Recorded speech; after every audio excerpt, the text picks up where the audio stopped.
안녕하세요. 책 데이트 시간입니다. 돈과 정면으로 마주하는 사람에게 돈도 따른다고 합니다. 그래서 부자가 되고 싶다면 먼저 생각부터 바꿔야 합니다. 오늘은 성공한 부자가 되기 위해 돈을 어떻게 다루고 모아야 하는지, 또 돈이 따르는 사람이 되려면 어떻게 해야 하는지를 알려주는 5권의 책을 모았습니다.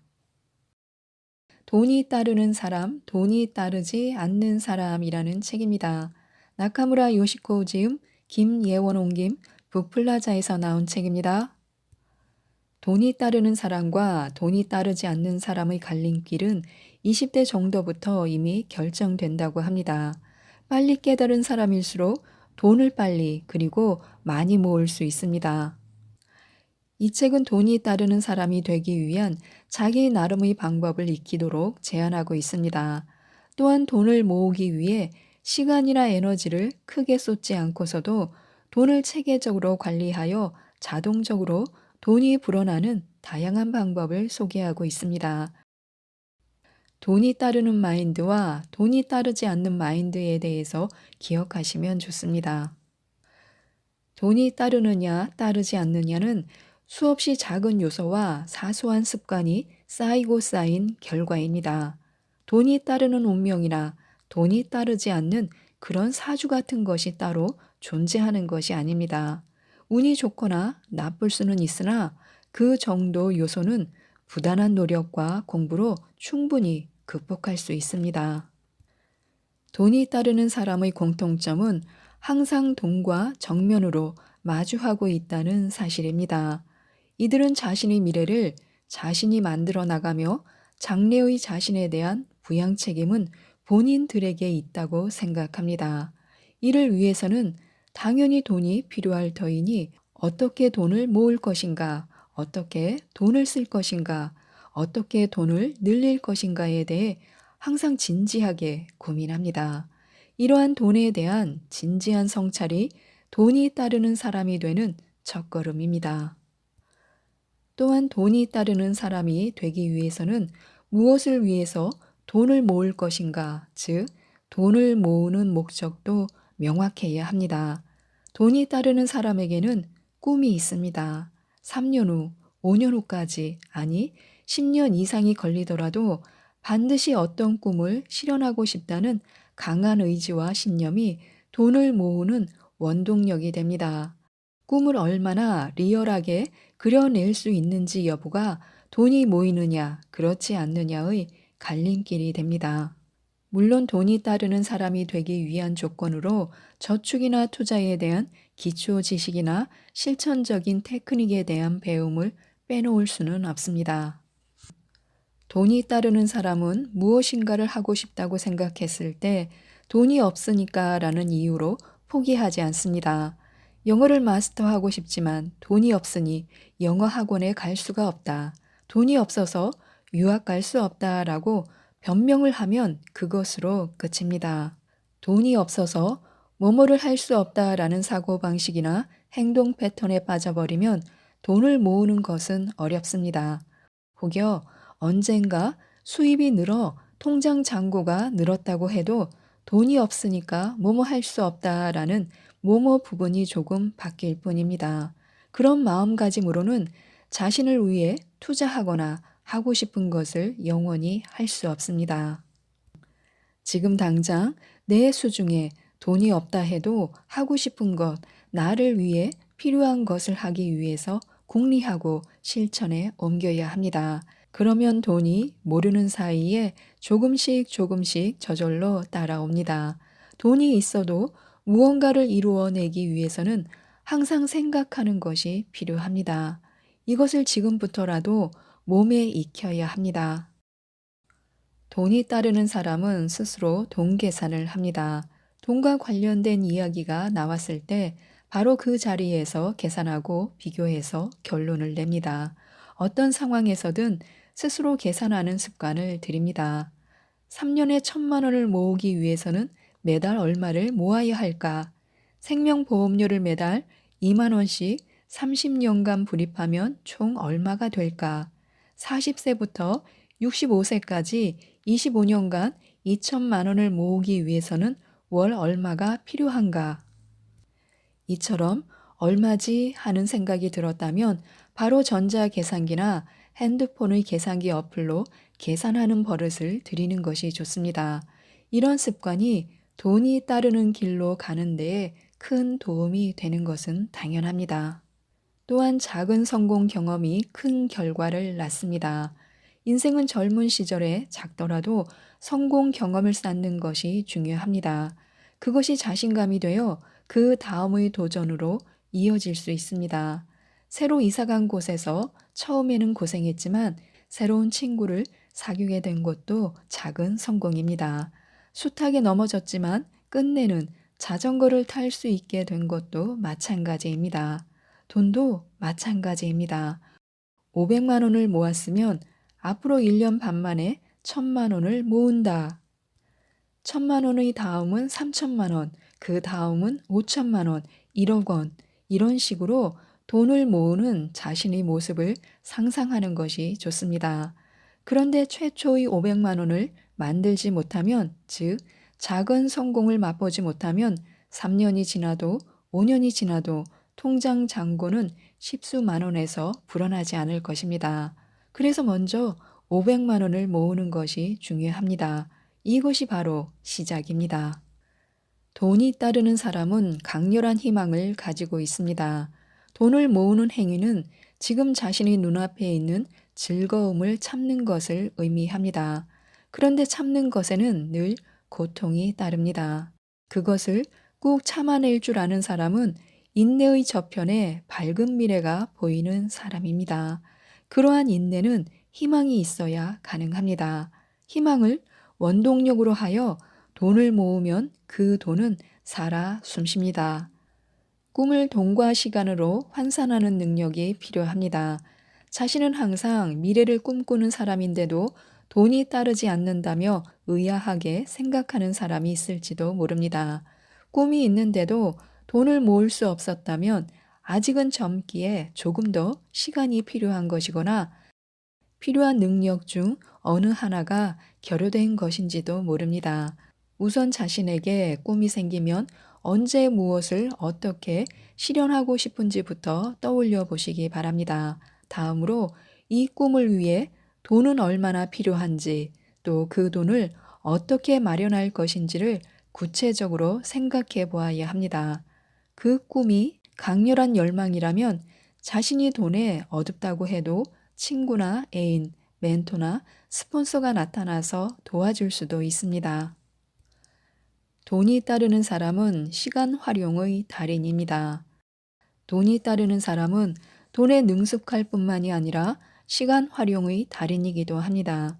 돈과 시간의 관계를 알고 자신의 목적에 맞추어 관리하기 때문입니다. 돈과 시간의 관계는 서로가 서로를 대체할 수 있는 유사한 것이라는 점을 깨달아야 합니다.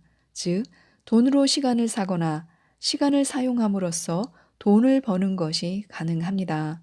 반면 다른 성질도 있습니다.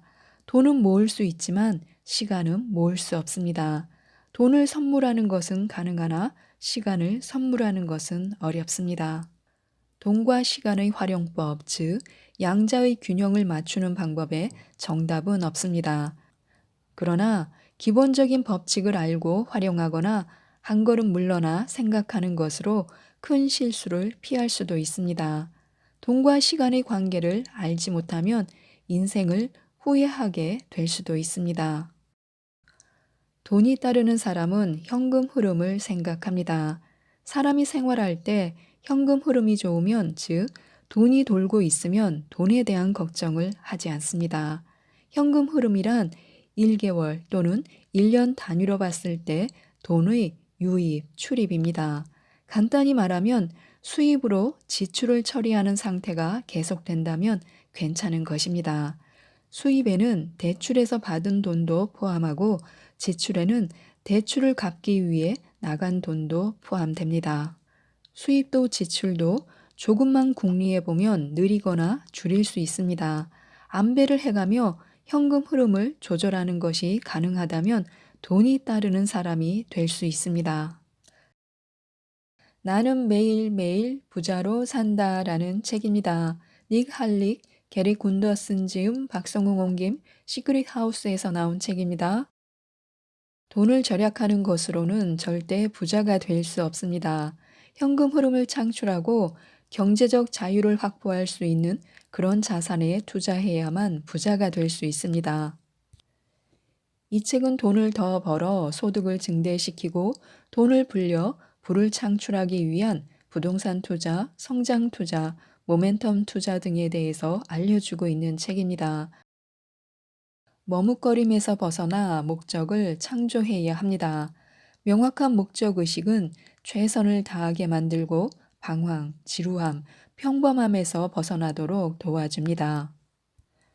목적 있는 삶을 살려면 먼저 목적을 찾지 말고 창조해야 합니다. 목적이란 말의 근원을 살펴보면 자신의 의도나 의사를 앞쪽으로 배치한다라는 뜻입니다. 마치 오직 하나만의 올바른 목적이 있고 어떤 운명이 우리를 기다리고 있는 것처럼 목적을 찾으려는 노력은 이제 그만해야 합니다. 자신의 재능으로 무엇을 하고 싶은지 생각해야 합니다. 목적을 스스로 창조하고 그것을 끊임없이 추구해야 합니다. 두 번째는 재능을 발견하고 행복을 추구해야 합니다. 하고 싶은 것을 할 때 기쁨과 성취감을 가장 크게 맛볼 수 있습니다. 더 이상 어떻게 제 목표를 찾을 수 있을까요? 라고 묻지 말고 어떤 목적이 나에게 가장 큰 행복감을 주고 그런 목적을 어떻게 하면 만들 수 있을지 따져봐야 합니다. 목적을 찾는 것을 그만두고 무엇이 우리를 움직이게 만드는지 찾아야 합니다. 무엇을 좋아하며 어떤 것을 할 때 시간 가는 줄 모르고 몰입하는지 살펴봐야 합니다. 세 번째는 아마추어가 아니라 프로처럼 살아야 합니다. 아마추어들은 최선의 노력을 하지 않은 이유에 대해서 항상 변명만 일삼습니다. 프로들은 변명 대신에 그들의 재능과 능력을 최대한 개발합니다. 타고난 소질과 재능은 개발하지 않으면 무용지물입니다. 네 번째는 자신이 두려워하는 것을 해야 합니다. 목적에 대한 가장 위대한 힌트 중 하나는 우리가 가장 두려워하는 것입니다. 여기서 말하는 두려움이란 새로운 환경에서 이제까지 단 한 번도 해본 적 없는 무엇인가를 하는 것에 대한 두려움을 의미합니다. 삶에서 자신이 원하는 모든 것은 자신이 가지고 있는 두려움의 뒤편에 있습니다. 편안함을 느끼는 안전지대에서 벗어나 성장을 추구해야 합니다. 누군가가 말했던 것처럼 삶이란 호흡의 수로 결정되는 것이 아니라 우리가 숨을 멈추는 그 순간에 결정됩니다. 우리가 두려워하는 것을 매일매일 해야 합니다. 다섯 번째는 돈 버는 것을 목적으로 추구하지 말아야 합니다. 주변을 둘러보면 돈을 벌 수 있는 수백, 수천 가지 방법이 있습니다. 돈을 버는 것은 목적이 아니라 목적의 부산물입니다. 돈을 쫓지 말고 자신이 하고 싶은 것을 찾아야 합니다. 자신의 재능을 발견하고 개발하고 연마해야 합니다. 좋아하는 것을 찾고 다른 사람들에게 필요한 가치를 창출하면서 돈을 벌어야 합니다. 돈은 가치의 교환이기 때문에 자신이 제공하는 서비스의 가치를 높여야 합니다. 여섯 번째는 목표를 종이에 써야 합니다. 1979년 하버드 대학교 MBA 프로그램에서 대학원생을 상대로 연구를 진행했는데요. 명확하게 서면으로 미래 목표를 작성한 적이 있으며 그 목표를 달성하기 위해 계획을 세워본 적이 있습니까? 라고 질문했을 때 84%의 학생들은 목표 자체가 아예 없었고 13%의 학생들은 목표는 있었으나 서면으로 작성한 적은 없다고 답했습니다. 오직 3%의 학생만이 서면으로 작성된 목표와 계획이 있었습니다. 10년 뒤에 해당 학생들을 다시 인터뷰했을 때 그 결과는 매우 놀라웠습니다. 목표는 있으나 서면으로 작성하지 않은 13%는 목표가 아예 없었던 84%보다 소득이 2배나 더 많았습니다. 더 놀라운 사실은 목표와 계획을 서면으로 작성한 3%는 나머지 두 집단을 합한 97%보다 소득이 평균적으로 10배나 더 높았습니다. 일곱 번째는 꿈은 크게, 실행은 작게 하는 것입니다. 우리가 일반적으로 성취할 수 있는 것보다 훨씬 더 크고 영감을 불러일으키는 그런 비전을 만들어야 합니다. 그런 다음 오늘의 작은 한 걸음부터 앞으로 몇 년 동안 꾸준히 해당 비전을 달성하기 위해 조금씩 나아가야 합니다. 작지만 지속적인 실행과 행동은 우리의 위대함과 능력을 촉발하는 핵심입니다. 과거의 일은 우리의 미래를 결정할 수 없습니다. 중요한 것은 바로 오늘입니다. 우리의 문제점과 불평보다 더 큰 비전을 만들어야 합니다. 자신의 목적을 달성하는 꿈을 꾸어야 합니다. 자신의 재능을 바탕으로 자신이 정말로 하고 싶은 일을 선택해야 합니다. 목표와 실행 계획을 종이에 써본 다음에 그 목표를 달성하기 위해 최선을 다해야 합니다. 예스맨에서 벗어나 스스로 선택해야 합니다. 우리는 무궁무진한 기회가 주어지는 세상에서 살고 있습니다. 그래서 많은 사람이 다양한 기회에 수시로 뛰어들고 있습니다. 우리는 항상 다음에 오는 좋은 기회를 기다리고 있습니다. 시도 자체에 대한 두려움에 사로잡힌 사람들이 예라고 말하는 법을 배우는 것은 놀랍고도 중요한 진보입니다.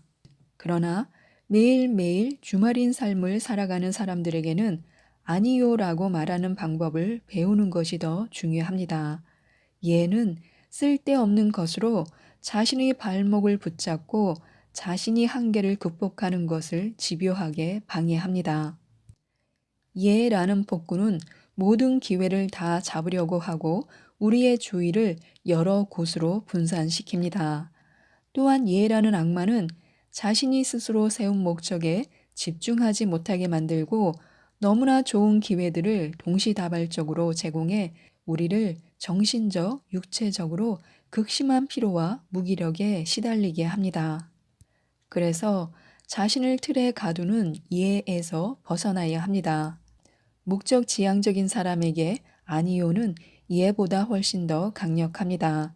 아니요는 자신의 의견을 자유롭게 피력할 수 있게 만들고 나중에 예라고 할 수 있는 기회도 제공합니다. 또한 아니요는 자신의 목적, 열정, 재능에 부합하는 기회를 선별해 그 기회에 집중할 수 있도록 도와줍니다.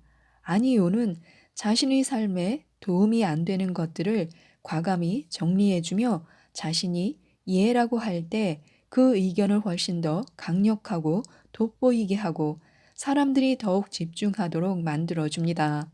예라고 말하면 말할수록 우리의 선택권은 자꾸자꾸 줄어듭니다. 자신을 방해하는 것들을 파악하고 방해 요소에 아랑곳하지 않고 원하는 것을 이루기 위해 계속 노력하고 자기 자신에게 진실하면 성공은 저절로 찾아옵니다. 자신이 이루고자 하는 목표와 전혀 관계가 없는 것에 대해 아니요라고 말하지 못하면 감정적으로는 자유롭지 못하다는 느낌을 받게 되고 업무적으로는 다른 사람들의 요구 사항을 충족시켜야 하는 부담감에 시달리게 됩니다. 매일매일 주말인 삶을 누리기 위해서는 예라는 폭군의 지배에서 벗어나 자유로이 선택할 수 있는 능력을 키워야 합니다. 방해하는 것들을 제거하고 주의가 분산되는 것을 방지해야 합니다. 그 대신 충분한 시간을 투자해 자신이 하고 싶은 것과 이루고 싶은 목표를 집중적으로 끊임없이 시도해야 합니다. 시간 가치를 소중히 여겨야 합니다. 우리 자신을 우리 인생에서 가장 소중하다고 생각해야 합니다. 시간이라는 한정되고 가장 소중한 자원을 가장 먼저 자신을 위해 사용해야 합니다. 인생의 우선순위 1번이 우리 자신이 되면 우리의 이상적인 삶을 방해하는 것들에 대해 아니요라고 말하는 것이 좀 더 강력해집니다. 이는 이기적인 것이 아닙니다. 단지 한정된 시간 속에서 우리 자신을 최우선으로 생각하고 자신의 축복받은 능력과 재능을 개발해 최선의 가치를 창출하고 그 가치를 다른 사람들을 위해 사용하기 위함입니다. 365일 365시간 룰을 적용해야 합니다. 1년 동안 평소보다 1시간씩 일찍 일어나 그 시간을 자신이 가장 하고 싶은 일에 투자하는 것이 좋습니다. 이렇게 만들어진 365시간은 우리에게 엄청난 결과를 안겨줄 것입니다. 완벽함이라는 함정에 빠지지 않아야 합니다. 창업자나 사업자가 되려는 사람들의 발목을 잡는 것은 대부분 완벽함에 대한 잘못된 이해와 망상입니다. 단순한 진실은 창업이 정돈된 것이 아니라 언제나 엉망진창이라는 것입니다. 조건은 절대로 완벽하지 않습니다. 우리가 제공하는 상품이나 서비스도 마찬가지이고 사업 시스템도 지속적으로 개선해야 합니다. 굉장한 아이디어가 있을 때 말로만 얘기하고 핑곗거리를 만들어 어떠한 행동도 하지 않는 사람들은 매일매일 주말인 삶을 절대 누릴 수 없습니다. 매일매일 주말인 삶을 사는 사람들은 직접 행동하고 움직이면서 뭔가를 만들어냅니다. 지속적이고 반복적으로 무엇인가를 생산해냅니다. 그들은 완벽하지 않은 상태와 미완성인 상태를 견디고 참아내는 법을 계속 배워나갑니다. 그들은 실패란 오직 포기했을 때 확정되는 것이며 실패는 더 나은 발전을 위한 과정에 불과하다는 사실을 너무나도 잘 알고 있습니다. 그들은 문제라는 것이 비전 달성 과정에서 자신들에게 교훈과 시사점을 준다는 것도 명확하게 이해하고 있습니다. 생산성은 무엇인가를 시작하고 현장에서 열심히 뛰어다닐 때 창출되는 것이지 사무실에 앉아 트집을 잡고 험담이나 하는 상황에서는 절대 만들어지지 않습니다. 인생에서 우리는 승리자가 되거나 실패를 통해 무언가 가치 있는 것을 배울 뿐입니다. 실패 잘하는 것은 인생의 선택지에 아예 존재하지 않습니다. 지금 당장 시작해야 합니다. 매일매일 주말인 삶을 원하지만 언제 시작해야 할지 잘 몰라 머뭇거리는 사람들에게 해줄 수 있는 최고의 조언은 다음과 같습니다.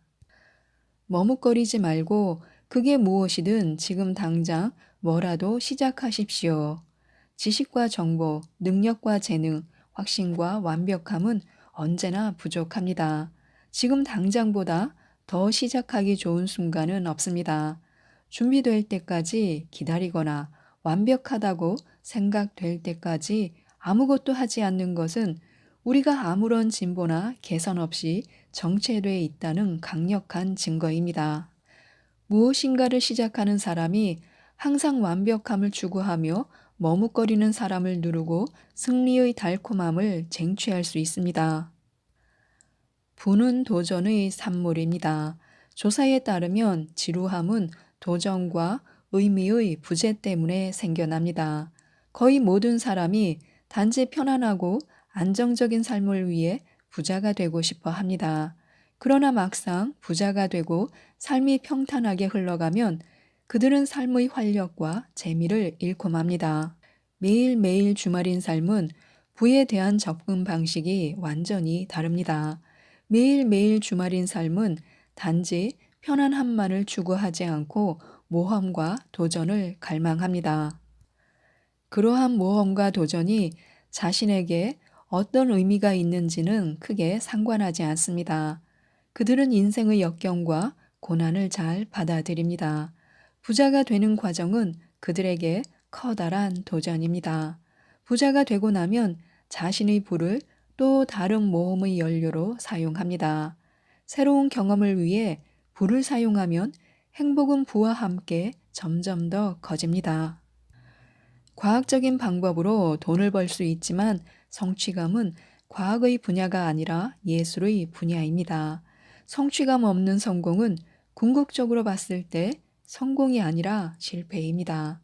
매일매일 주말인 삶을 달성한 사람들은 절대 과거의 성공에 안주하지 않고 평생 계속 도전하고 성취합니다. 그들은 무덤 속 세상에서 가장 돈 많은 사람이 되길 원하지 않습니다. 돈의 역사는 되풀이 된다라는 책입니다. 홍춘욱 지음 포르체에서 나온 책입니다.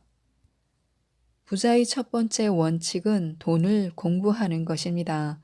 이 책은 돈의 역사는 계속 반복되기에 부자가 되기 위한 돈 공부를 할 수 있도록 주식과 부동산 투자, 금리, 환율, 암호화폐, 달러 등에 관한 다양한 정보를 제공하고 있는 책입니다.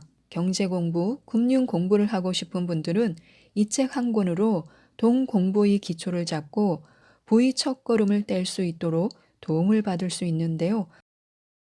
투자해야만 살아남을 수 있는 세상이 왔습니다. 돈의 역사가 계속 반복된다는 것입니다.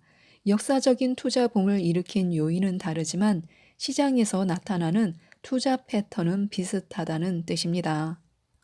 결국 투자 성과를 높이고 나아가 저금리 환경에서 미래를 개척해 나가기 위해서는 단단한 준비가 필요합니다.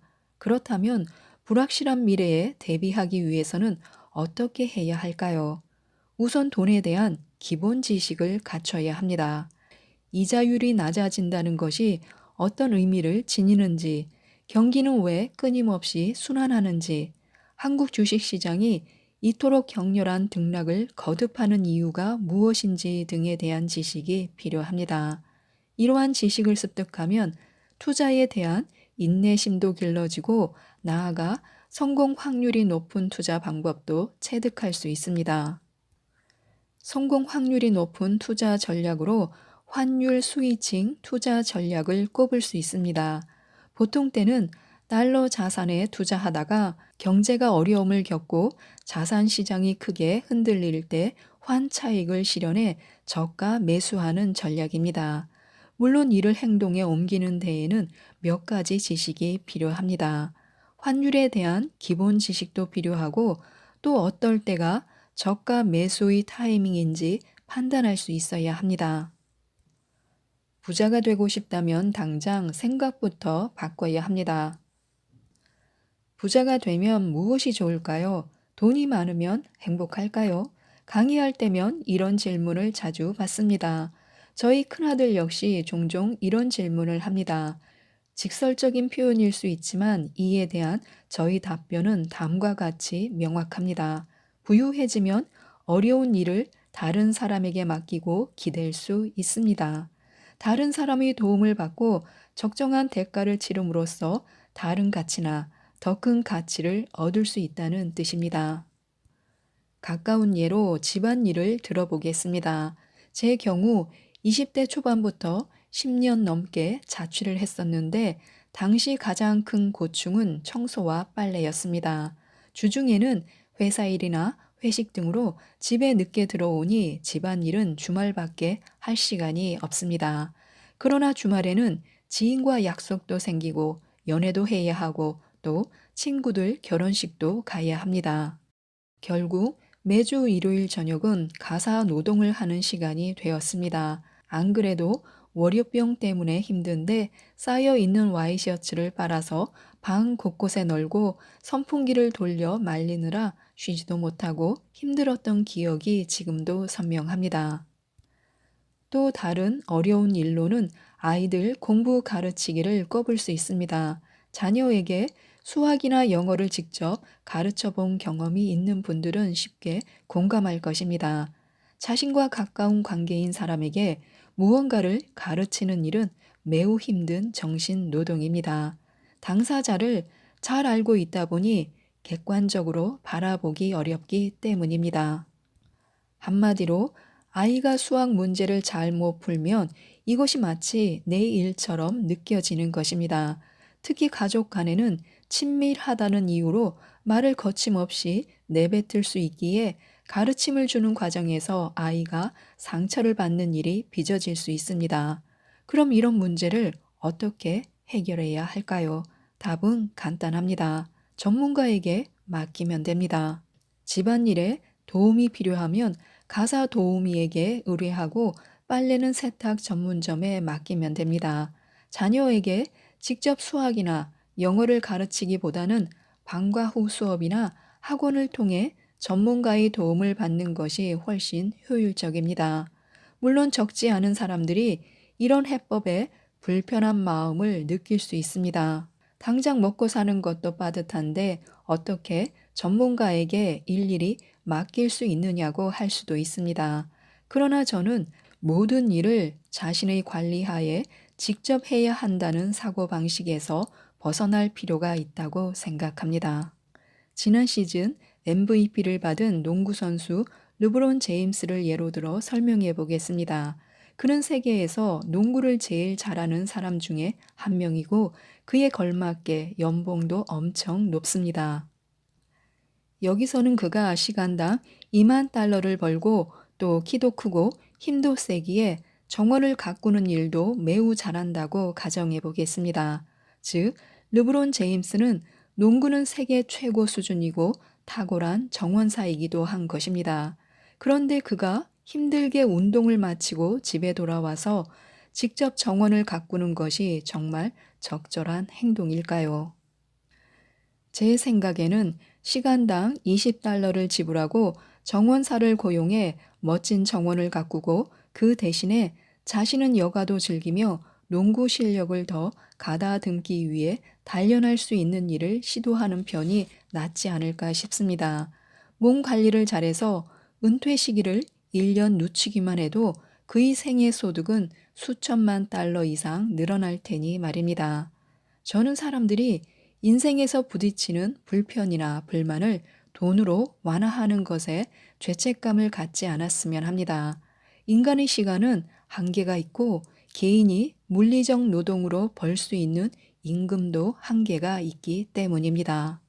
그렇기에 열심히 돈을 버는 것에만 신경 쓰지 말고 자산을 잘 굴리는 데에도 신경 써야 합니다. 즉, 돈이 돈을 버는 시스템을 만들어야 한다는 뜻입니다. 무작정 좋은 테마주 없어 같은 질문을 지인들에게 던지기보다 어떻게 돈을 벌어 들이는 시스템을 만들 수 있는지 문의하는 방향으로 바뀌었으면 합니다. 황금알을 찾으러 숲을 헤매기보다 황금알을 낳는 거위를 키우는 그런 농장주가 되는 방향으로 생각해 보는 것이 어떨까요? 행복감을 높이는 부정할 수 없는 대표적인 요인이 소득 수준의 상승이라는 것입니다. 소득 수준이 높으면 돈 때문에 갈등을 빚을 일이 많지 않고 또 힘든 일을 전문가와 같은 다른 사람에게 맡길 수 있기 때문입니다. 그러나 사람들 저마다의 형편이 다르고 인생은 그리 녹록지 않습니다. 우리는 각자의 자리에서 행복감을 높일 수 있어야 합니다. 그럼 돈이 부족하고 사정이 어려울 경우 어떻게 행복감을 높일 수 있을까요? 우선 남과 자신을 비교하지 않아야 합니다. 우리나라는 집단주의적인 문화가 강하기 때문에 남을 의식하지 않기란 쉽지 않습니다. 그럴 때는 비교당하는 일을 피해도 괜찮습니다. 명절에 불편한 친척을 피하는 것도 한 방법이고 또 막말하거나 비꼬기 좋아하는 이상한 선배가 있는 동문회는 안 나가는 것도 좋은 선택입니다. 행복감을 높이는 또 다른 방법은 행복의 강도보다는 빈도를 높이라는 것입니다. 큰 성공이나 성취를 쫓기보다는 자신이 좋아하는 경험을 자주 하라는 뜻입니다. 좋아하는 사람과 함께 맛있는 식사를 하면서 공통의 관심사에 대해 이야기하는 기회를 종종 만들거나 자신의 흥미거리를 찾아 즐겨보는 것입니다. 그러나 이런 일이 쉽지 않은 사람들도 있습니다. 특히 밖에 나가는 행위 자체를 별로 좋아하지 않는 내향적인 사람에게는 더욱 그렇습니다. 심리학자들에 따르면 밖에서 사람 만나는 것을 싫어하는 사람들이 상대적으로 행복감을 느끼기가 어렵다고 합니다. 유전적으로 외향적인 사람들이 행복감을 더 잘 느끼는 경향이 있다고 합니다. 하지만 행복의 가치는 외향적인 것으로 기준 삼을 수는 없습니다. 물론 타고난 성격은 바꿀 수 없지만 인간은 의도적인 행동으로 변화될 수 있습니다. 학자마다 정도의 차이는 있지만 의도적인 노력이 행복감에 미치는 영향은 유전적인 요인 다음으로 크다고 합니다. 따라서 자신이 무엇을 좋아하고 싫어하는지 돌아본 후 행복의 빈도를 높일 수 있는 자신만의 의도적인 노력을 하나씩 시도해 본다면 행복감을 높일 수 있을 것입니다. 또한 재정적인 능력은 행복감을 높이고 삶의 안정을 부여하는 결정적 요인이라는 점을 염두에 둘 필요가 있습니다. 지금 경제적으로 어렵더라도 돈이나 투자 공부를 하는 것이 나와 상관없다고 생각해서는 안 됩니다. 제가 만난 투자 고수들을 생각해 보면 그들도 대부분 처음부터 투자에 뛰어난 사람들은 아니었습니다. 자기가 좋아하는 일에 의도적인 노력을 기울이고 돈 버는 것에 신중하고 즐길 줄 아는 사람들이었습니다. 율곡 이인은 인생에 세 가지 불행이 있다고 합니다. 첫 번째는 소년 등과로 어린 시절 너무 큰 성공을 거두는 일입니다. 앞으로 살아갈 날이 많은데 젊은 날의 성공에 도취되어 발전이 멈추거나 혹은 오만해지면 많은 난관이 따른다는 뜻입니다. 흔히 벼락부자들이 더 쉽게 몰락하는 것이 소년 등과의 전형적인 사례라고 볼 수 있습니다. 따라서 자산을 불리는 것에만 신경 쓰지 말고 주변에 좋은 사람을 가까이 하는 데에도 신경 써야 합니다. 율곡 이이가 말한 두 번째 불행은 중년 상처입니다. 가정을 꾸리며 오순도순 살아가는 도중 배우자가 사망하는 것은 이루 말할 수 없는 상실감을 줄 것입니다. 주변에 좋은 사람을 가까이 하라고 이야기했는데 실제 부부만큼 가까운 사이가 없으니 그 고통은 더욱 클 것입니다. 세 번째 불행은 노년 고독입니다. 나이가 들면서 점점 더 외로워지는 것을 말합니다. 최근 어떤 모임이든 나갈 때마다 입은 닫고 지갑은 열라는 원칙을 되새깁니다. 어찌 보면 다른 사람의 이야기를 잘 경청하고 계산은 내가 하는 것이야말로 모임을 오랫동안 유지하고 지인과 친하게 지내는 길이 될 수도 있을 것입니다. 월급은 적지만 부자는 되고 싶어라는 책입니다. 곽중현 지음 온더 페이지에서 나온 책입니다. 이 책은 부의 방정식을 근간으로 부의 방정식을 최대한 활용하는 실천 전략을 제시하고 있는 책입니다. 이 책의 저자는요, 30대 중반의 평범한 직장인이며 대기업 맞벌이 부부로 자산은 없었지만 월 소득은 나쁘지 않은 편이었습니다. 대기업에만 입사하면 경제적 자유를 이룰 수 있다고 생각했지만 내 집 한 채 마련하는 것도 힘든 게 현실이었습니다. 그러던 어느 날 갑작스러운 배우자의 병환으로 강제 육아휴직을 쓰게 되었고 현실적인 소득 절벽을 경험하면서 직장인의 월급만으로는 자본주의 사회에서 살아갈 수 없음을 뼈저리게 느꼈습니다. 이는 재테크 공부에 매진하는 계기가 되었습니다. 회사에 다니면서 재테크 책을 250권 이상 읽고 퇴근 후 지친 몸을 이끌고 새벽까지 강의를 들으며 공부했습니다. 돈을 벌 수 있는 방법이 있다고 하면 어디든 찾아다녔습니다. 전세 보증금 8천만 원이 자산의 전부였지만 투자를 본격적으로 공부하고 실천한 지 4년 만에 38억 원 규모의 자산을 운용하게 되었습니다. 자산 규모가 커지면서 자연스럽게 순자산 16억 원을 달성했습니다. 부자가 되는 세 가지 방법이 있다고 합니다. 이는 현실적으로 부자가 되는 세 가지 방법인데요. 첫 번째는 금수저를 물고 태어나는 것입니다. 두 번째는 부자인 배우자를 만나는 것입니다.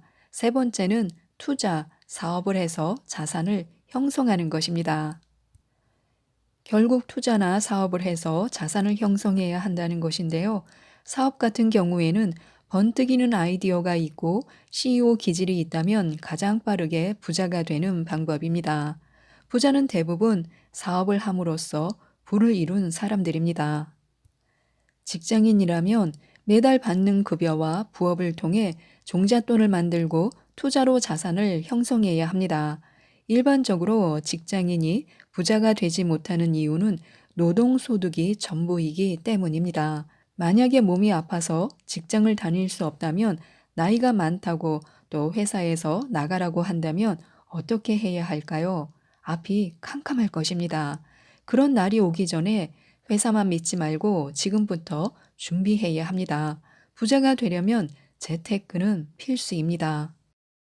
부의 방정식, 부자가 되는 데는 이유가 있습니다. 부자가 되고 싶다면 부자에 대해서 알아야 합니다. 부자가 된 사람들은 어떤 생각을 하고 어떻게 해서 부자가 되었는지 알아야 합니다. 부자들의 인터뷰나 강의, 책을 보며 간접적으로 체험하고 그들의 성공 비결을 연구해야 합니다. 그들에게는 공통점이 있었습니다. 그 공통점을 모아서 만든 것이 바로 부의 방정식입니다. 부의 방정식은 방향성 곱하기 시간 곱하기 노동입니다. 부의 방정식 첫 번째는 방향성인데요. 처음에 어떤 방향성을 설정했는지에 따라서 아무리 열심히 노력해도 부와는 거리가 멀어질 수 있습니다. 현실을 정확히 파악하고 목표를 설정하는 것이 방향성을 세우는 시작입니다. 자기가 직접 공부하지 않고 전문가에게 의지하거나 유언비어를 듣고 투자하는 것이 잘못된 방향성입니다. 부를 이루고 싶어서 투자를 한다고 가정해 보겠습니다. 잘못된 투자 방법을 고수한다면 아무리 시간과 노동을 들여도 마이너스가 날 것입니다. 올바른 투자 방법을 시행한다면 자산은 플러스가 됩니다. 시작은 방향성입니다. 초보자라면 방향성을 올바로 설정하는 것이 가장 중요합니다. 방향성이 잘못되면 아무리 오랜 시간 노동이나 투자를 해도 부자가 될 수 없습니다. 두 번째는 시간입니다. 시간의 의미는 두 가지로 나눌 수 있는데요. 첫 번째는 몰입하고 집중하는 시간을 말합니다. 그리고 두 번째는 우리가 흔히 생각하는 그 시간입니다. 가만히 있어도 흘러가는 시간을 말합니다. 진짜 부자가 되려면 두 가지 의미의 이 시간이 다 필요합니다. 부자들을 살펴보면 대개 근면성실합니다. 몰입할 때는 아무것도 쳐다보지 않고 저돌적으로 집중합니다. 놀고 싶은 대로 다 놀아서는 몰입하는 시간을 확보할 수 없습니다. 부를 이룰 때까지 필요 없는 일은 모두 제거해야 합니다. 중요하지 않은 친구와의 만남, 비공식적인 회사의 술자리 등 불필요한 약속은 과감히 취소해야 합니다. 집중하고 몰입하는 시간이 확보되지 않고는 성공할 수 없습니다. 몰입하는 시간은 남는 시간을 활용하는 것이 아닙니다. 불필요한 일정을 제거해서 없던 시간을 만들어내는 것입니다. 부자들은 이렇게 몰입하는 시간을 최대한 먼저 확보합니다. 확률적으로 정말 큰 부자는 젊은 부자보다 나이 많은 부자가 많습니다. 그 이유는 투자는 장기 투자일수록 수익률이 높아지기 때문입니다. 기간이 늘어날수록 복리 효과로 인해 투자금이 1배, 2배, 4배, 8배 이런 방식으로 기하급수적으로 늘어나게 됩니다. 진짜 큰 돈을 번 사람은 그 시장에서 오랜 기간 장기 투자한 사람입니다. 주식이든 부동산이든 시간이 길어질수록 수익률이 눈덩이처럼 커집니다. 단번에 벼락부자가 되는 방법은 없습니다. 매일 부자가 되기 위해 몰입하고 집중하는 시간을 최대한 확보해 그 기간을 오래 유지해야 부자가 될 수 있습니다. 세 번째는 노동입니다. 노동은 나의 노동과 돈의 노동으로 나누어집니다. 여기서 노동, 나는 내가 직접 일하는 것을 말하고 노동, 돈은 돈이 나를 대신해서 일하는 것을 말합니다. 노동의 효율을 극대화하려면 먼저 내가 버는 소득을 올려야 합니다. 내가 버는 소득을 올리는 방법은 몸값을 올리는 방법과 부업을 통해 수입을 올리는 두 가지 방법이 있습니다. 분신술을 써서 몸을 10개 가지고 있으면 같은 시간 동안에 10배의 돈을 벌 수 있습니다. 하지만 몸은 하나입니다. 그래서 진짜 중요한 것은 내가 아닌 돈이 일하게 하는 것입니다. 부자가 된 사람들은 돈이 일하게 하는 방법을 잘 활용한 사람들입니다. 돈이 일하게 한다는 것은 가격이 상승할 수 있는 자산을 소유해야 한다는 뜻입니다.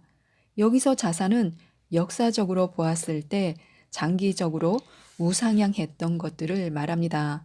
가장 크게는 법인채, 주식, 부동산 세 가지입니다. 이런 자산을 여러 개 가지고 있으면 내가 일하지 않아도 돈이 돈을 벌어다 줍니다. 이런 자산은 10개도 100개도 가지고 있을 수 있으며 나의 분신이 되어 나를 위해 일하고 나를 부자로 만들어 줍니다. 가난한 사람과 부자의 차이는 바로 여기서 발생합니다. 대부분의 가난한 사람은 혼자 일하지만 부자는 본인도 일하고 수많은 분신들에게도 일을 시킵니다. 부의 사다리에 오르려면 공부는 필수입니다. 경제신문을 읽어서 최신 트렌드를 파악하는 것이 좋습니다. 초보자라면 가급적 종이신문을 읽는 것이 좋습니다. 신문 전체를 꼼꼼히 읽으려 하지 말고 관심 있는 부분만 보는 것도 좋습니다. 신문을 읽는 이유는 사람들의 성향을 파악하는 데 목적이 있는데요. 신문에 나와 있는 정보로 투자를 하려고 하면 낭패를 봅니다. 또한 책 읽기는 부자들의 공통점입니다. 부자들은 모두 책 읽기에 몰두합니다. 책은 가성비가 가장 좋은 교재로 저자의 인생 노하우를 배울 수 있습니다. 전문가에게 배우고 싶다면 강의를 듣는 것도 좋습니다. 멘토를 만드는 것이 무엇보다 중요한데요. 책에서 가르쳐 주지 않는 저자의 핵심 노하우를 강의에서 배울 수 있습니다. 진짜 전문가와 가짜 전문가를 꼭 구별해서 멘토를 설정해야 합니다. 또한 스터디 그룹을 활용하면 공부를 오래 지속할 수 있습니다. 인간의 의지는 나약하므로 혼자 어떤 일을 하려고 하면 유지하기가 쉽지가 않습니다. 하지만 주변에 같은 목표를 가진 동료가 있다면 서로에게 도움을 줄 수 있습니다. 온라인 채널에서 스터디원을 모집하거나 기존에 형성된 스터디에 참여해 보는 것도 좋습니다. 그런데 투자하지 않고 공부만 하면 반쪽짜리 공부가 됩니다. 내 돈을 넣어야 관심이 갑니다. 내 돈을 시장에 넣어두고 그 흐름을 보는 것이 최고의 공부입니다. 내 돈이 들어가 있으면 마인드가 달라집니다. 그래서 실전 투자를 해보는 것도 좋습니다. 이때는 성공과 실패 사례를 기록하고 복기해야 합니다. 실패 없이 성공한 부자는 없습니다. 실패를 딛고 일어섰을 때 진짜 부자가 탄생합니다. 같은 실수를 계속하는 것만큼 아둔한 짓은 없습니다. 투자 노트를 만들어서 자신이 왜 그런 의사 결정을 했는지 기록하고 복기해야 합니다. 성공 사례와 실패 사례 모두 도움이 됩니다. 부자는 자신의 주 종목이 있습니다. 주식도 하고 부동산에도 투자하면 안 될까 이런 생각을 할 수 있습니다. 사실 한 분야에만 몰두해서 공부해도 알아야 할 것이 엄청 많고 성공을 장담할 수 없는 것이 투자의 세계입니다. 하물며 두 가지를 모두 잘하겠다는 것은 욕심입니다. 부자들은 대부분 한 종목에 집중해서 부자가 되었습니다. 여기저기 기웃거리며 시간을 낭비할 시간에 한 분야에 파고드는 것이 성공률을 높이는 지름길입니다. 한 가지 분야에서 두각을 나타내기도 어려운 것이 투자입니다. 부동산만 해도 투자 종류가 여러 가지가 있는데요. 아파트, 상가, 지식산업센터, 오피스텔, 꼬마 빌딩, 토지, 지분 경매, 공매, 재개발, 재건축, 분양권 등 세부적으로 들어가면 종류가 수없이 많습니다. 이렇게 많은 투자 방법을 전부 자신의 것으로 만들어 성공하기는 어렵습니다. 여러 투자 대상을 전체적으로 공부한 뒤에 자신에게 가장 잘 맞을 것 같은 투자 종류를 정하고 그 분야를 파고들어야 합니다. 전업 투자자가 아니기 때문에 공부하고 투자에 사용할 수 있는 시간 자체가 많지 않습니다. 시간을 효율적으로 사용하기 위해서는 명확한 목표 설정이 중요합니다. 한 분야에 집중해서 그 분야의 전문가 수준이 되었다면 다음 단계로 넘어갈 수 있습니다. 한 분야를 정확히 공부해 놓으면 비슷한 분야를 익힐 때 시간이 적게 됩니다. 예를 들어 재개발 분야의 준 전문가가 되었다면 재건축을 공부할 때는 재개발을 공부할 때의 절반 정도의 노력만 있으면 될 것입니다. 자신의 주 종목을 잘 만들어 놓으면 비슷한 영역으로의 확장성이 생깁니다. 부자들은 주 종목을 통해 부자가 되고 그 뒤에 다른 자산에 배분합니다. 고액 자산가가 된 사람들의 인터뷰를 보면 자신의 주력 분야로 부자가 된 다음에 자산 관리 차원에서 종류가 다른 자산에 분산해 놓습니다. 자신이 아직 그만큼의 부자가 아니라면 한 가지 투자 방법에 몰입해 끝장을 봐야 승산이 있습니다. 자산도 적은 초보자가 여기 찔끔 저기 찔끔 투자해서는 절대로 부자가 될 수 없습니다. 투자는 운이 칠할입니다. 투자로 큰 부자가 된 사람들의 이야기를 들어보면 시장이 좋아서, 시기가 좋아서, 운이 좋아서 부자가 되었다고 합니다. 미래를 예측하는 것은 신의 영역입니다. 만약에 코로나19 전에 여행사 주식을 샀다면, 부동산 상가를 샀다면 어떻게 되었을까요? 주가는 하락하고 상가는 공실이 나서 큰 손해를 입었을 것입니다. 그 당시 주식을 사고 상가를 산 사람들은 투자하기 전에 철저히 분석했을 것입니다. 하지만 운이 없어서 손실을 입은 것입니다. 투자가 운의 영역이 더 크다는 사실을 받아들여야 합니다. 투자는 근본적으로 불확실성에서 기인합니다. 투자를 할 때 이 사실을 알고 하는 것과 모르고 하는 것에는 큰 차이가 있습니다. 이러한 사실을 모르고 투자하는 대부분의 사람들은 노력과 성공이 비례한다고 생각합니다. 열심히 했는데 성과가 안 나면 금방 지치고 투자 자체를 포기하게 됩니다. 하지만 이 사실을 알고 투자하는 사람은 이번에는 내가 운이 없어서 그랬구나. 다음번에는 나한테도 운이 찾아오겠지 하고 포기하지 않고 노력합니다. 투자의 성과는 운이 많이 좌우한다는 것을 꼭 기억해야 합니다. 그리고 나에게 운이 찾아올 때까지 기다리는 자세가 중요합니다. 운이라는 것은 자신이 통제할 수 있는 영역이 아닙니다. 그럼에도 불구하고 왜 노력을 해야 할까요? 투자는 확률 게임으로 상대적으로 확률이 높은 것을 고르는 일입니다. 이 세상의 누구도 내가 투자한 주가가 오를 것인지 내릴 것인지는 알 수 없습니다. 읽지 않으면 후회하는 성공을 부르는 5가지 작은 습관이라는 책입니다. 사쿠라이 히데노리 지음, 신상모 공김 등대 출판사에서 나온 책입니다. 이 책은 좋은 습관을 가진 사람이 되어서 좋은 삶을 살며 성공할 수 있도록 이끌어주는 책인데요. 여러분은 혹시 안 되는 놈은 뭐래도 안 돼라는 말을 하셨거나 들어보신 적이 있으신가요? 이런 말을 하는 사람이나 듣는 사람 또한 기분이 좋을 리가 없습니다. 그럼 왜 안 되는 사람은요, 계속 안 되는 것일까요? 그것은 바로 좋은 습관이 없기 때문이라고 합니다. 늘 지각하는 사람이 있습니다. 그런데 다시는 지각하지 않겠습니다 라고 할 뿐 좀처럼 고쳐지지가 않습니다. 그런데 이 사람이요, 갑자기 어느 날부터 지각을 하지 않기에 물어보니까 강아지를 키운 덕분이라고 합니다. 강아지와 함께 아침에 산책하는 습관이 생겨서 아침에 일찍 일어나게 되었다는 것입니다. 이것은 하나의 예에 지나지 않지만요, 무슨 일이든 잘 풀리는 사람은요, 자기 나름의 좋은 습관이 있습니다. 이처럼 무엇을 해도 잘 되는 사람에게서는요, 사람을 즐겁게 하고 감동시키는 작은 습관을 발견할 수 있습니다. 하지만 단순히 그 습관만으로 모든 일이 잘 풀리는 것은 아닙니다.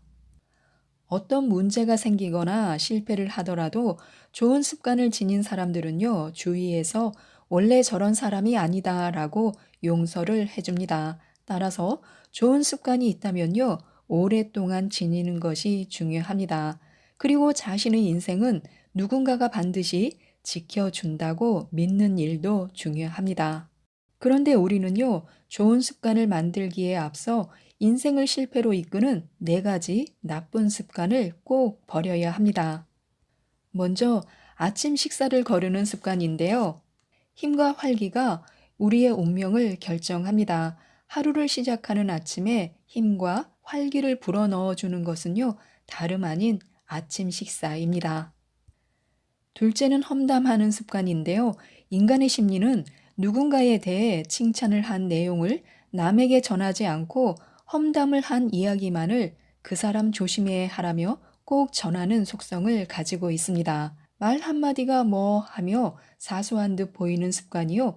결국 인간 관계의 큰 장애물이 된다는 것을 깨닫고 의식적으로 남에 대해 긍정적인 말을 하는 습관을 들인다면요. 몇 년 안에 그 사람은 어디서든 가까이 하고 싶은 사람, 믿을 만한 사람, 비밀을 말하고 싶은 사람 1순위가 될 것입니다. 세 번째는요, 낙담하고 걱정하는 습관입니다. 사소한 일에 쓸데없이 걱정하는 습관도 이제는 버려야 합니다. 이것도 성격이기 때문에요, 하루아침에 고칠 수는 없겠지만 살면서 이 습관 때문에 생기는 손해는 생각보다 큽니다.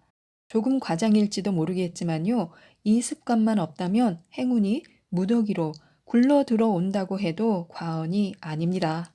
걱정거리가 있다면요, 속 끓이며 낙담하는 시간에 운동화를 신고 공원이라도 걸으면서 기분 전환을 할 수 있는 낙관적인 사람이 되어야 합니다. 네 번째는 변명부터 늘어놓는 습관인데요. 보통 사람들은 자신의 약한 면을 보여주기 싫어하기 때문에 실패를 하면 변명을 늘어놓습니다. 그런데 대부분의 사람들이 자신은 변명을 하면서도요, 타인의 변명은 지겨워하고 절대 관대하지 않습니다. 이처럼 아침 식사를 거르는 습관, 험담하는 습관, 낙담하고 걱정하는 습관, 변명부터 늘어놓는 습관은요, 얼핏 사소한 듯 보이지만요, 일상생활에서 또 남들과의 관계에서 홀로 있을 때 신뢰를 잃지 않기 위해서 성공하기 위해서 꼭 삼가해야 합니다. 운명의 결정권은요, 바로 우리들이 갖고 있습니다. 두드릴 것인가, 아니면 두드리지 않을 것인가. 이것은 바로 신이 정하는 것이 아니라요, 우리 자신에게 결정권이 있습니다. 운의 기본은요, 정말로 단순하며 행운과 불행이라는 2분의 1의 확률로 나누어져 있습니다. 실제로 이번 비행기를 탈 것인가, 다음 비행기를 탈 것인가로 삶과 죽음이 결정되기도 합니다. 이 사람과 결혼할 것인가, 헤어질 것인가, 양자택일에서 행복과 불행이 결정될 수도 있습니다. 이런 양자택일은요, 살면서 무수히 부딪히는 일인데요. 노력과는 전혀 관계없는 선택도 있고요. 노력도 필요하고 고민도 필요한 선택 또한 있을 수 있습니다.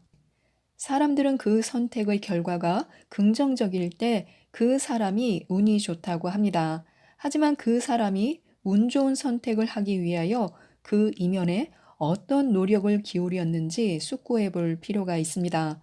무작정 감에 따라 결정한 것이 아니라요, 결정할 사안에 대한 정보를 수집하고 그 분야의 전문가를 만나기도 하고 그 외의 다른 노력을 충분히 기울였을 것입니다. 새로운 사람을 만날 때도 여러 가지 상황을 신중하게 고려했을 것입니다. 운명이란 불가항력적인 요소도 있지만요, 개인의 생각과 노력에 의해서 좋게 변화할 수 있다는 것을 명심해야 합니다. 좋은 일도 나쁜 일도 3번 이상 계속되지 않는다고 합니다. 사람은 누구나 인생이라는 계단을 올라가고만 싶어 합니다. 그러나 그렇게만 되는 것이 쉽지만은 않습니다. 중간에 병에 걸리거나 사고를 만나 쉬어야 할 때도 있고요. 뒷걸음질 칠 때도 있습니다. 성공하는 사람들의 특징은요, 인생의 오르막, 내리막 법칙을 잘 알고 있다는 것입니다. 그래서 어려운 일이 닥칠 때 긍정적인 마인드를 가지고 참고 인내하고 기다릴 줄 압니다. 반면 이 법칙을 잘 모르는 사람들은요, 남을 원망하거나 비관하여 포금을 한다거나 불법을 자행하여 스스로 자멸하고 맙니다. 나쁜 때를 조금만 참는다면요, 분명히 좋은 일이 일어날 텐데 한순간을 못 참아서 인생을 그르치는 것입니다. 또한 살면서 행운이 계속되어서 잘 나갈 때가 있습니다. 이때의 처신 역시 아주 중요합니다. 좋은 일이라는 것도 줄곧 계속되는 것이 아니고요. 바로 내일 브레이크가 걸릴 수도 있기 때문에요. 자신이 잘 나간다고 해서 주위 사람들을 교만하게 대한다면요. 욕을 먹을 것이고 정작 그들의 도움이 필요할 때 외면당할 것이고 그때 좀 더 잘할 걸 하며 후회해도 소용없기 때문입니다. 그리고 전날에 내가 해야 할 일을 적어두는 습관이 꼭 필요합니다. 가능하다면요, 회사 일이든 개인적인 일이든 스케줄 노트를 제작해 보는 것도 좋습니다. 그렇게 하면요, 자기 전에 그 노트를 펼쳐보게 됩니다. 습관이란 오랫동안 계속해 오면서 그것이 몸에 익은 것을 말하는데요. 일찍 자고 일찍 일어나는 습관 등이 여기에 해당합니다. 한편 버릇은요, 편향된 것을 좋아하는 경향을 말하고요. 이것이 습관화되면요, 곤란합니다. 좋은 것은 습관이고 나쁜 것은 버릇으로 버릇은 일종의 질병입니다. 인생에 도움이 안 되는 것이므로 빨리 고치도록 해야 합니다. 특히 일을 할 때요, 나쁜 버릇이 몸에 익지 않도록 주의해야 합니다. 나중에 하지 뭐 라고 일을 미루는 버릇이나 적당히 해라, 잊어버려도 상관없어 라는 생각을 한 번이라도 한다면요, 나중에 적당히 하는 버릇이 몸에 배어버리고 맙니다. 그래서 전날에 스케줄 노트를 작성하는 습관을 들이면요, 시간에 여유가 생겨서 업무를 효율적으로 처리하게 됩니다. 이제 못하겠다, 힘들어서 못하겠다. 우리들은 살면서 이런 말을 수도 없이 합니다. 하지만 신은요, 신체의 여유분뿐만이 아니라 마음의 여유분도 만들어 놓았습니다. 마음에는 또 다른 엔진 같은 것이 있는데요. 이젠 틀렸어 라고 생각하면요, 그 여유분의 엔진은요, 움직이지 않습니다. 하지만 한 번 더 해보자 라고 생각하면요, 그 엔진은 신기하게도 작동을 합니다. 여기에는요, 할 수 있다, 반드시 가능하다라는 일종의 신념이 필요합니다.